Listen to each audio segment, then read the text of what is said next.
This is the single most important thing that you need to do to prepare for the next stock market crash. How's it going, everyone? Nick here and welcome back to the channel. Today, we're going to be talking about the stock market and the impending stock market crash. Okay, let me be a little less dramatic. I don't think the stock market is going to crash in the near future, but there are a lot of people speculating that it will crash in 2021. Now, this could be caused by many things, but the main catalyst is, of course, the ongoing pandemic and the effect it's having on the economy. But I'm not here to tell you why the stock market's going to crash, because it will crash in the future at some point. I'm here to tell you the 3 things that you need to do right now to be prepared when the stock market does crash. Okay, so we're going to start with thing number 3 to prepare you for the impending stock market crash. And that is only invest money that you don't 100% need. Now, I don't say this implying that the investments you're making are going to lose you a bunch of money. I'm saying that if there is a stock market crash, you don't want a bunch of money tied up in stocks that you're going to have to sell. Because the number one best thing you can do while the stock market is crashing is hold your current positions and investments and even double down and invest more. You definitely don't want to have to sell some investments to either pay for your mortgage, rent, car, or anything else. This is also just a pretty good thing to know whether or not there is going to be a stock market crash or not. Invest only your money that you don't mind sitting somewhere for a while. Now, with that being said, the amount of money either in your checking or savings accounts, I count that money as cash money. We'll cover this in tip number 1, but that money is going to be crucial during a stock market crash. One last thing before we move on to tip number 2 is when I say investing, I really mean investing in stocks in a normal brokerage account. If you are employed and have the option for a 401k or you invest in a Roth IRA,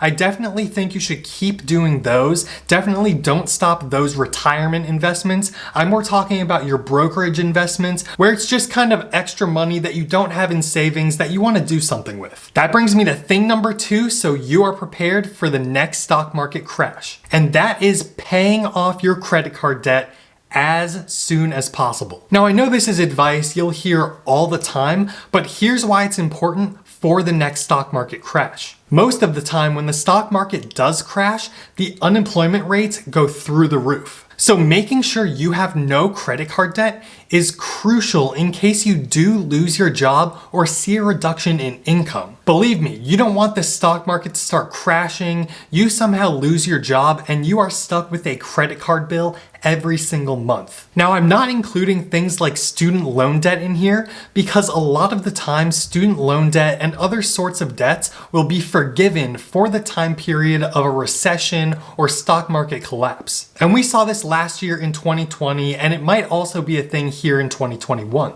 Again, in general, credit card debt is not a great thing to have because of the super high interest rates that credit card companies charge you. If you're watching right now and do have credit card debt, I definitely encourage you to go look at some of your credit card statements and really see how much money you've paid towards interest on your credit cards. Believe me, once you do those calculations, you'll want to pay off those cards so fast and throw them in the trash. Now, I'm not saying credit cards are bad. I actually do every single transaction with my credit cards. Now, that's because I don't hold any debt on these credit cards. I pay them in full every single month, and that gets me a bunch of rewards. Whether it be travel rewards or cashback rewards, you can watch some of my past videos, and I'll show you how to get a bunch of points on credit cards. Okay, so right now you know you should only invest money you 100% don't need, and you should pay down all of your credit card debts as soon as possible. We're going to get to tip number 1. This is the single most important thing that you need to do to prepare for the next stock market crash. And that is having an emergency fund. If you're only going to choose one thing to do before the next stock market crashes,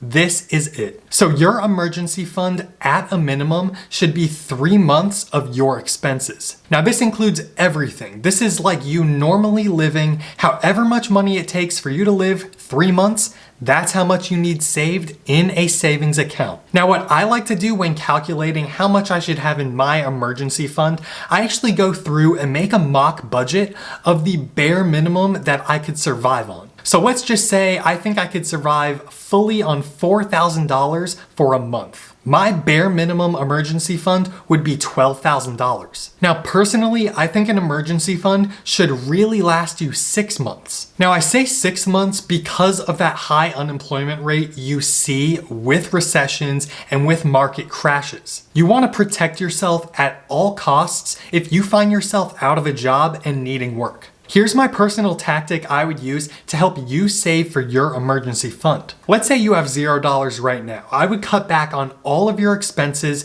to try to get you to that 3-month emergency fund. Now, once you do have that 3 months worth of expenses saved up, you definitely want to get to that 6 months, but you don't have to do hardcore budgeting or hardcore saving to really do that. You can definitely go invest some of your money, but be sure you're still saving small amounts so you can eventually get up to that 6 months. So now you all are prepared for an impending stock market crash.